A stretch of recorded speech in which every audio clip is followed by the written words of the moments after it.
So, thanks, Semtech, for first of all being a kind of a contributor from the first hour. I mean, you're the major contributor here, and yeah, we as an organization are of course very thankful that you've always been very supportive. Yeah, so what I wanted to talk about and what we discussed is a bit on kind of like an overview what you guys are doing, what the future is, what can we expect from you, and what do you expect from us, right? And I think we've always been in a situation where Uncle Semtech is kind of the giant on which kind of you stand on the shoulder of. But times are changing as well. So yeah, maybe first can introduce yourself and tell a bit to the audience. What do you do? What do you sell? What do you contribute? Yeah. So first of all, thank you for inviting me here, and thank you for this nice introduction speech. So it's great. 1.5 million devices, 2.5 billion messages. So for the introduction, I think we can keep this discussion a little bit more broader than what we introduced in the discussion. So what I do, I'm with Semtech. I've been with Semtech for about 23 years. So I mainly worked in the R&D for a long time, joining the marketing group about 3 years ago, and in different positions, and now being in charge of this nice product line. Cool. So now you said Uncle Semtech. Yeah. Let's say it should be more like a grandfather. Okay. So, and now we would like to have the grandchildren grow. Yeah. So that's the view I have from the ecosystem. They have to move out of the house. Yes. I think they moved out of the house. Look at here, how many there are. So, but I think that's, so we are still there. We are still giving the pace. We are giving the technology innovations, but we would like everybody to take advantage of this great ecosystem, and the pie is big. So I don't like the investors. You said about investors. I don't like, let's say, the investors, they don't like to talk about LoRa as a niche. Yeah. But I think LoRa, it's accumulation of niches, yeah, which is, it's a great playground. No, I do agree. If you look at the market and how many people use LoRa, and also they don't use LoRa or they don't use us, but in the end, you still see this incredible amount of synergy. Although it's kind of like it not relates to direct network effects because they're not using, for instance, LoRaWAN, or they're using something else. But it creates momentum, which until now you haven't seen in any other technology. So. And I think from our perspective, we're doing this for 8 years, what we have really valued, I think as an ecosystem, is the kind of stability of the silicon. So what we see is that people really love the fact that the curling gateway I bought in 2019 is still on my roof and is still working flawlessly. And this is 8 years, right? And the new generation silicon works flawlessly with the first gateway of curling. And so how do you, I mean, I call this operational excellence. So how do you have this insane kind of consistency in your product lines while baking silicon? So, of course, we are paying a lot of attention on the quality of our products. So we have all the processes. We have a design team that is really state-of-the-art with very good talents. We have also a production team, test team, quality team. So that's one of our key missions. It's provide you the silicon that would enable the ecosystem to build products reliable. Because you said about you move from 3 years to 10 years. You said that this is lowering the cost of the overall deployments. But if you don't have the silicon to follow on this path and you have quality issues, that's a problem. And also, what we with the move of LoRa basic modem, we also offer FOTA, for example, for whatever small bugs are out there to be corrected. But in the silicon, we are very keen on not having any problem. And I think we have proven that already. No, there's no kind of updating a piece of silicon once it's. A piece of silicon is, let's say, I'm a hardware guy, basic, but so we always say at the end, the software will save it. Yeah. But and it's true. It's true. But Okay, I cool. think we are good on that, and Yeah. we are maintaining this. Yeah, cool. So how we see it is kind of this synchronous RF layer. That's what you're saying. For us, we see it as a really strong foundation, and that's kind of the core of the platform. And we are kind of like having insurance that you have these in these time spans, these silicon are compatible on the physical layer. I think if we go one level up, you already mentioned that's where we have the network software layer and implementing LoRaWAN, or kind of if you like another standard, or Amazon Sidewalk. There's a lot of alternatives out there. You're not a software company, but you still have this massive contribution. Can you tell a bit about kind of what are you contributing to the ecosystem, or kind of like, yeah, what are you doing on that layer on top of the silicon? Yeah. So before going on top of the silicon, in the silicon, so you mentioned the PHY layer, talking to a Carolink gateway from the beginning, but what we are trying also to put on this PHY layer, we put innovations into the silicon. So we mentioned the 2.4 gigahertz connectivity. You mentioned the satellite before. You mentioned the ranging as well. Yep. So we have the location-aware features. So that's still in the physical, but there is a marriage between the physical and the higher level. So we make the silicon and the silicon features that are needed for the software improvements and the evolution of the LoRa Alliance standard. Yeah. So even for relay, you mentioned relay before. So even for relay, what we are keen on doing in the next generations is bringing those features that will enable even lower power, lower cost of operation for those kind of use cases. Yeah. So now the contribution, you mentioned the contribution to the ecosystem. So I have to mention the stack. Yeah. So LoRaMAC node, I think it's well known. A lot of devices in this fair are made with that. So we made the commitment a couple of years ago to move to a more production type flow for the software. So this is called LoRa Basic Modem, is the new stack of Semtech. And I think it's a 10x in terms of resourcing that we are putting to develop, to listen to the ecosystem, to incorporate with TAP programs, incorporate that feedback into the development, and also to make sure that this is a verified, qualified product, software product at the end. So it's free of charge. Yeah, and it's open source. Of course, it's open source. So what would you, like, what would your requirement be from the ecosystem? So kind of so for maybe a bit of context for us as an open source company in a hardware ecosystem, we've not always seen that open source is used at kind of like a bidirectional contribution. It's more kind of like you present something open source, then it generates adoption. So what are your ideas on making that more bidirectional, kind of like feeding that open source mentality into the ecosystem? Yeah, so I think that's something we have to put in place. So we don't have this yet. So of course it's an open source. We get feedback from the customers, but we don't have. We are not merging contributions from the others right now into the main code. So it's still Semtech that is developing those features and putting into the code. So we have to find a way of a form of collaboration that will enhance the number of resources that are working on this kind of developments. And this is not yet, we discussed yesterday, but it's not yet in place. But there is a lot of room in here for the future collaboration. That's great to conclude that there's kind of space to kind of see where we together make sure that also the consistency of that software layer is in place as well. And you said something before. It's I think it was in your opening. It's let everybody be good in what they are good.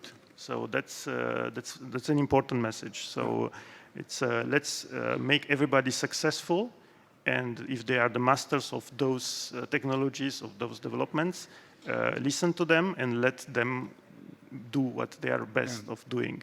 So that's a message for us. It's a message for everybody. But in the same time, collaboration between the different parties so that we all win together. Cool. That's nice. So then, then you have the physical strong foundation, then you have the firmware and the network firmware on top of that. And now kind of what we've seen is that we're adding these kind of plugins or additional features that are additional to, and I think for even LoRaWAN certifications, it's optional. But I think it's it's exciting to see that we have this platform, and then we're adding this something like Relay, and the kind of things that how Relay then starts to work in business viability with satellite, and how these things are coming together.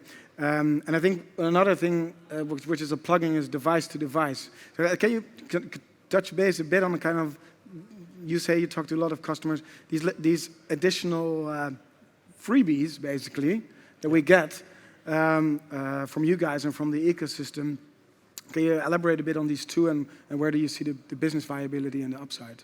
Yeah, so we see different use cases, especially in, let's take, so Relay, it's a special thing. It's well known, you said, to extend the range, mainly to differentiate even more the technology compared to the other competitors, to lower the power consumption. When you have battery-operated devices, you are not allowed, you cannot afford to plug in a gateway, so then you will use a relay for that. We see other types of relaying messaging from a device, a LoRa device, a cheap LoRa device, to other type of connectivity. So that's something for the future. There is no available product for the moment. We are looking at the use cases, and we are working with some key players. And we are trying to see, of course, you all heard about Semtech acquiring Sierra Wireless. So we are thinking about what kind of synergies between the two types of connectivity. And it's not just only by cellular. I think internally I call our strategy LoRa Plus. So it's not just LoRa PHY layer, it's LoRa plus other type of connectivity. So it could be LoRa BLE, wireless MBUS, could be Wi-SAN. So it could be other type of connectivity that are brought to the main device. So okay. That's one of the main focuses. And so LoRa and cellular, that we can continue on that. So we see use cases where they want to have cheaper devices traveling together with more expensive devices that can afford both connectivities, and also for other type of devices where they want to turn off the connectivity of the cellular when it's not needed. So and sometimes even the connectivity of cellular is not available in a warehouse, and then you are forced to use a LoRa connectivity instead. So several things we are trying to merge. It's very difficult to merge. And you called D2D. I called here relay over another type of technology, but it's at the end it's converging to the same thing. So more to come here in the future from us. And this must also be very interesting for other module makers or other connectivity specialists to kind of adopt this and kind of include that into the ecosystem. Exactly. I mean, I can only imagine the additional network effects that can generate that if you kind of have relay over other physical physical wireless technologies. Okay. For me, partnership is very important. Yeah. So with module manufacturers, with silicon vendors, with ecosystem players from the LoRa in general. Yeah. So we are working in really in advance of phase with most of them to be able to launch together. So that's the new strategy in place. Oh yeah, that's indeed very, very strong. I think part of the ecosystem is that on every layer there's an alternative.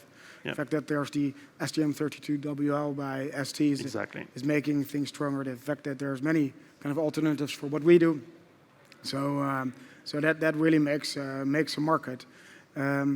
So then going back to the physical layer, right? So of course the foundation is very strong, sub-gigahertz and LoRaWAN, and that's kind of where we see the scale. Then looking at tomorrow, you already mentioned we have created this as a proof of concept. Yeah. I was completely amazed by the fact that our hardware engineer created this POC in literally 4 weeks. It uses off-the-shelf antennas. You can see it at our booth. The antenna is literally this small, and it sends it to a satellite 36,000. kilometers. For me, it brings up like the little kid inside with 2 cans and a string. I just get very excited about this. But this all works on LoRa. So can you tell a bit about kind of what kind of cool things can we expect on the physical layer moving forward? So on the satellite as well, there is development ongoing. So we are trying to make it more easy to deploy for all type of satellite layers. So you mentioned about the geostationary here, but there are the LEO satellites as well. So we are trying to make the technology compatible with all the requirements for those as well. So and talking about this one, there is enough budget link in this type of, this was what is amazing also for me, is that there is enough budget link to be able to communicate even in, let's say, light indoor. Can you tell maybe people who don't know budget link, can you explain what it is? Yeah, it's, you have enough sensitivity on one side and transmit power on the other side, so that you can transmit a message to 36,000 kilometers and still have, for example, you being in a shade or in a light indoor in some cases. So you can operate outdoor, but you can operate also in light indoor or in the shade. So on the RF side, there's a lot of margin for error. Margin for error. Yeah, because I spoke to the EchoStar guys just now, and they have it working here indoor. Yeah. Because this doesn't have a really thick roof or something. I don't know. So very excited. So then on the RF layer, what can you share more about kind of we will have a ranging demo here. We have people talking about 2.4 gigahertz. What kind of things can we expect there? So in the connectivity side, we have three generations of LoRa already. So the generation 1, 1270 family, almost all the products are using that. The transition to the 1260 family, which was the lowest cost, lower power, improved sensitivity, and then we went to the what we call LR now family. So it's the third generation of LoRa where we added location features. It was improved sensitivity again, so budget link improvement. We brought also in this family location aware features, and we are continuing by firmware upgrades to enable more and more connectivity and location aware features on that. Ranging is one of the latest that we enable there. There is also BLETX capability beaconing on the devices, and we have the previous Wi-Fi and GNSS. And those two scanning, so on the GNSS scanning, we are currently improving that as well, so to make it more simple to operate in a LoRa environment, in a LoRa system. So so there is a lot of learning also on the Semtech side. I think that's what is important. So we are listening to the ecosystem, and we learn and we integrate in the new products. Either it's full silicon products or just firmware derivatives. We are integrating those things. And now on the 2.4, because we mentioned before and we kept it here, so we see use cases where this is required. So single SKU devices that can travel around the world. And we would like to continue to develop this ecosystem of the 2.4. And also we are looking into what is needed for this ecosystem to be developed. And we will put it out. Yeah. Now we have some very exciting customers. I can talk about, can't talk about unfortunately, on 2.4 gigahertz, and it's really impressive, and it has to do with tracking and getting cargo tracking on planes and not really knowing where the plane is going to land, and so it's super exciting. So. Kind of moving to the point is that let's say that if I look on OffNet or DigiKeys, that a piece of LoRa silicon costs around $3-4, and if I look at your module LR, it costs around $10. So basically, if we look back at an average total cost of ownership of a device is around $300, kind of your share is either 1% or 3%. But yet, your contribution is massive, right? Yeah. And now the ecosystem is developed and started to become mature, and you see this. So what are your ideas of kind of other? What can other ecosystem players do, kind of to make this grow bigger? So for us, as you said, we are a silicon provider, and we would like to find the common denominator of all those type of applications so that we can integrate that into silicon. Yeah. So that's for me the most important thing is how we can make less silicon variants, and we see this for the ecosystem, it's easier as well, but integrating the features that the ecosystem is requiring. So that's a hard thing when you see the diversity of the LoRa applications that are covered. So, but we try to converge on that. So that's for me one of the activities we have right now ongoing. Okay, very nice. So actually, people just can send you an email. Of course. And say, hey, I want this and this in my in the chip. No, that's good to know. I think that really makes our kind of ecosystem so strong that there's a really open dialogue. And of course, the platform is LoRa Alliance, which has done such an amazing job and in setting the standard. And there's new version coming up, and there's innovation going on with these additional features. But I think it's also good to know for the user ecosystem that actually this exists. We're developing still a market. It is don't kind of like if you're always if you feel frustrated by a piece of technology, there's always an engineer somebody that built that with a good heart and built a feature that you perceive as a bug. But only dialogue and communication can make sure that we all grow bigger. So that's good to hear. I would like to wrap this up. Very thankful for this open conversation, and I want to give you the last word. Yeah. So again, we really like what's going on. We really like also your role that you played in so many years in bringing. You're a pioneer of the IoT, pioneer of the LoRa vision. I think what we need now is to get LoRa to another scale and to be really adopted by big players. So we have the 100, 1K, 10K, 100K deployments. Let's go to the million deployments per application, let's say per application in big companies. I think that's where we have to work together. And I still see people are not really playing fair. Sometimes you only look at your regions. You don't recommend sensors that are made in other regions. I see competition still. So competition is good, makes the products better. But at the end, we want to propagate LoRa. We want to really make LoRa a de facto standard for IoT in most of the IoT applications. So I think this is where we all together have to work and continue our journey. Thank you very much. Thank you very much. Yeah.